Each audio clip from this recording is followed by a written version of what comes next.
Welcome to the Deep Dive. This is where we really try to cut through all the noise, the endless stream of information, and get right down to what's actually happening with complex global events. Our mission is pretty straightforward. We take your sources, could be articles, research, even your own notes, and we pull out the most important insights, especially when it comes to understanding the real forces shaping things behind the scenes.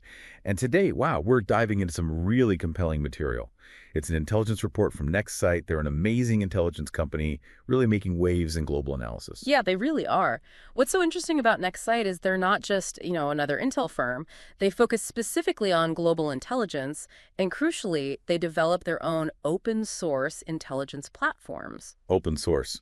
So gathering intel from publicly available stuff. It's exactly public information, but analyzed in sophisticated ways. They use these platforms to help investigators all over the world connect critical dots.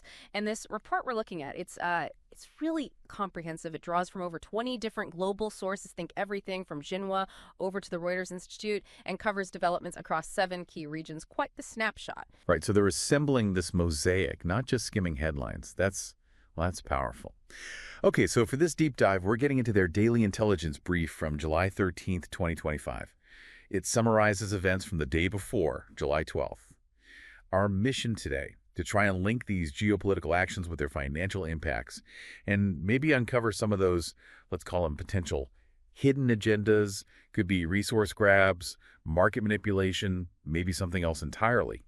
Get ready, we're going to connect some dots for you. And hey, if you're intrigued by this kind of analysis, you should definitely check out NextSight. Their website is www.next-sight.com. Really fascinating stuff. Okay, let's unpack some of these immediate global flashpoints. Starting with Ukraine, the NextSight report mentions Russia launching over 600 drones. That's a huge number. What's the real impact NextSight found beyond the immediate conflict zone? Well, that's where it gets really interesting, the financial ripple effect. Oil prices, they jumped 2% in U.S. markets almost immediately after these attacks were reported. 2%, just like that. Just like that. And NextSight's analysis suggests this isn't just about the strikes themselves. It could be a strategic move. Strategic how? By creating uncertainty about supply, driving up prices, Russia might be rerouting its own energy exports to cash in on higher global demand. The potential gain. Maybe $500 million a week. $500 million a week. Wow. It's staggering. And the report also dives into the context, the who, what, where, when, how, why. Even notes potential coordination with North Korean allies in these drone attacks. Okay, so Russia isn't just acting in Ukraine. The report links this to broader warnings, right? Like against a potential U.S., South Korea, Japan alliance. That seems purely geopolitical on the surface. It does, but NextSight points to a financial undercurrent. Okay. During diplomatic meetings back in Moscow, Russia's foreign minister made it pretty clear they don't want this security pact, the analysis. It points to a potential hit of $300 million in lost Russian arms exports if those alliances actually get stronger. So it's a direct threat to their arms sales. Which, ironically, could actually boost U.S. defense stocks if those countries start looking to the U.S. for military hardware instead. It's all connected. Right. And sticking with energy, the report also touches on Iran's nuclear program. Security is obviously the big concern, but does NextSight see any economic motives behind Iran's persistence? Well, their reading is quite interesting. The report mentions that some enriched uranium might have survived recent strikes. And just the possibility of that, the perception, sent ripples through the energy markets immediately. Oh, so? Oil prices ticked up 1.5%. That alone could add something like $400 million to Iran's daily export revenue. So the suggestion is that even the threat or the uncertainty around the nuclear program can be used to manipulate markets for higher energy profits. Geopolitical tension as an economic lever. And for Europe, these energy market swings must be felt quite keenly. The NextSight report mentions those massive Russian drone and missile attacks on Ukraine. What was the cost for European importers? This specific wave of attacks, the report notes, it killed 2 civilians, damaged infrastructure. It caused European gas prices to surge by 3%. 3%? What does that translate to? Roughly $150 million daily extra cost for European importers. NextSight connects this directly to a strategy of controlling Black Sea trade routes, basically using energy supply as a weapon to assert regional influence. It really makes you think, doesn't it? All these separate incidents, drones, nuclear talks, warnings, they paint this picture of how tightly military strategy and energy markets are now linked. It's not just about supply anymore. Exactly right. It's a clear pattern. Military actions, geopolitical posturing, they're directly moving global energy markets. often it seems, with a financial upside for the actor involved. Energy security isn't just about having enough fuel, it's tied to the stability of the whole global political system. Okay, let's shift gears a bit. Let's talk about global influence and resources. Big shifts happening there. The next site report gets into President Trump's meeting with 5 African leaders. This wasn't just handshakes and photo ops, was it? No, not at all. The report really unpacks it as a deliberate pivot from aid to trade, and it directly links this to U.S. efforts to counter China's pretty significant foothold in African minerals. Ah, the resource angle. Rare earths and things like that. Precisely. Securing those critical rare earth supplies for U.S. tech companies is key, especially with these rising geopolitical rivalries.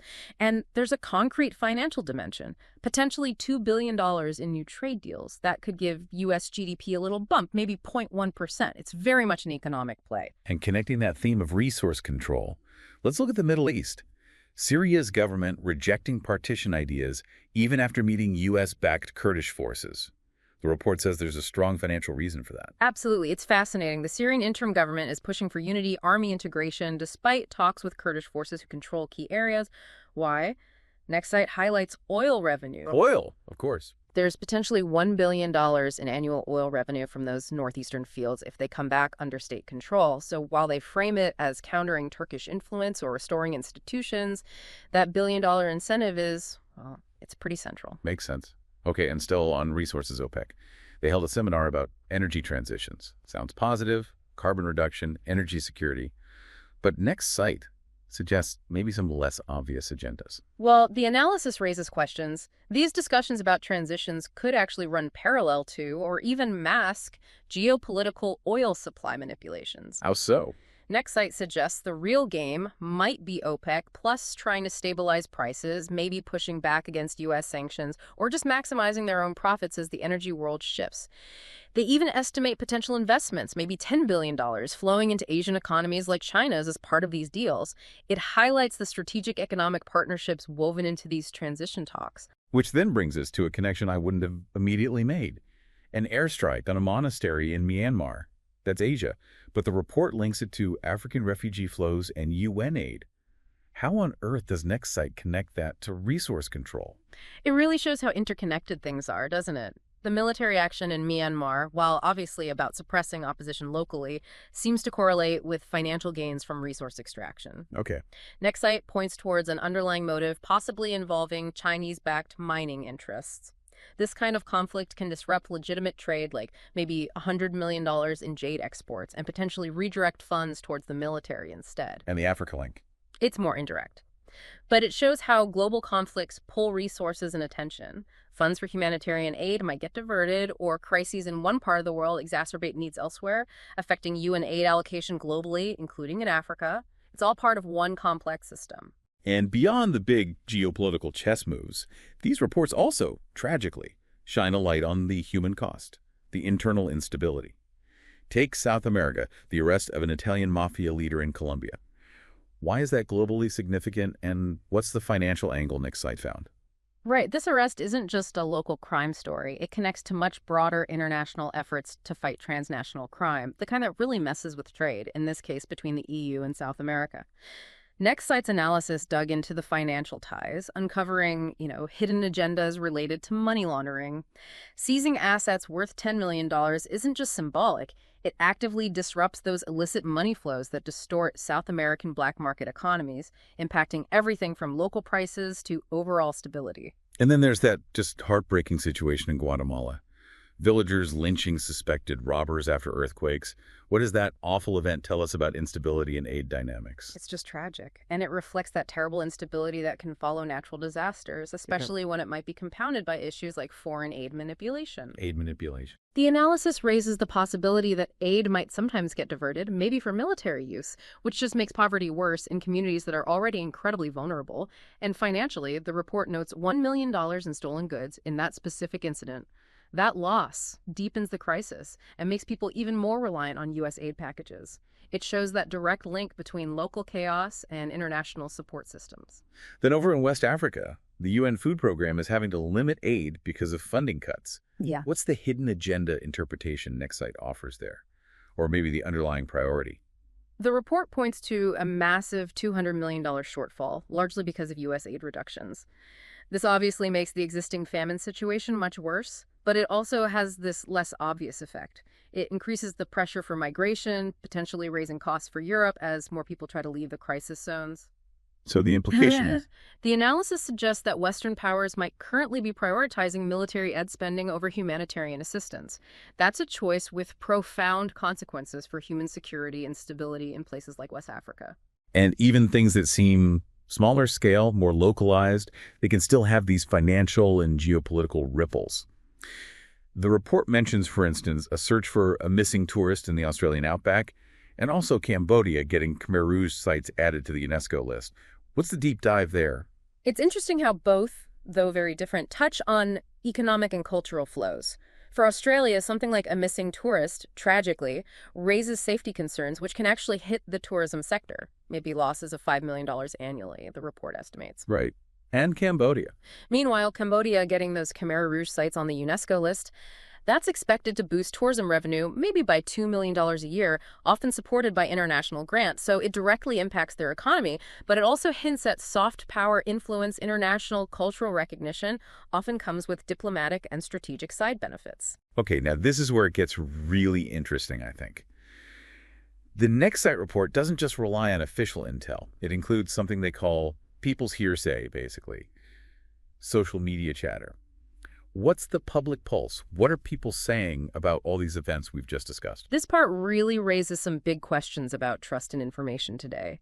The report finds widespread skepticism, polarization across all sorts of platforms, TikTok, Instagram, X, formerly Twitter, LinkedIn, Facebook, Snapchat. Skepticism about what specifically? Well, for instance, the Reuters Institute data they cite shows 30% of users are critical of personalized news feeds. They feel algorithms amplify misinformation, especially around things like the Russia-Ukraine drone strikes. And often, people online tend to blame hidden corporate agendas like big oil for things like energy price hikes rather than the direct geopolitical causes we were discussing. There's a real disconnect and distrust in official stories. So what were some of the specific things people were speculating about online related to our topics? Well, on LinkedIn, for example, users were talking a lot about neo-colonial resource grabs in relation to those U.S.-Africa trade shifts. Very different framing. Okay. Over on X, you saw European users debating EU-US trade frameworks. Hashtags like #EU tariff trap were trending, suggesting these trade deals are just geopolitical tricks to benefit big Western energy companies.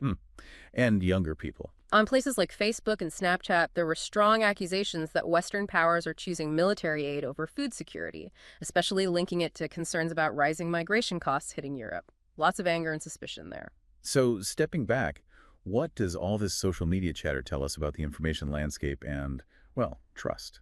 I think the main takeaway is that the general sentiment online often leans towards theories connecting military actions directly to financial gain, sometimes bordering on conspiracy. And this is really eroding trust in official narratives, quite significantly. It creates this huge gap between reported events and how large segments of the public perceive the underlying truths. It's a major challenge. Wow.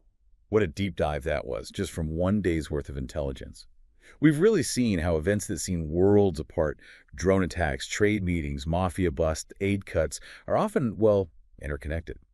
These financial threads and potential underlying motives seem woven through everything. It really makes you ask, doesn't it? In a world overflowing with information, but so much of it polarized, how do we actually figure out the true motivations and impacts behind the headlines?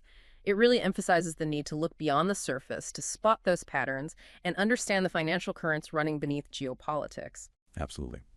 Well, thank you for joining us on this deep dive today. We really hope it's given you, our listener, a fresh perspective on just how connected our world is and why it's so vital to look for those patterns under all the noise.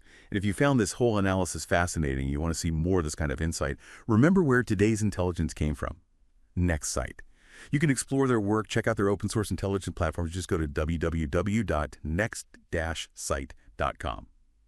So as you go about your day today, maybe pause and consider what unseen drivers, what potential hidden agendas might be shaping the news you encounter next.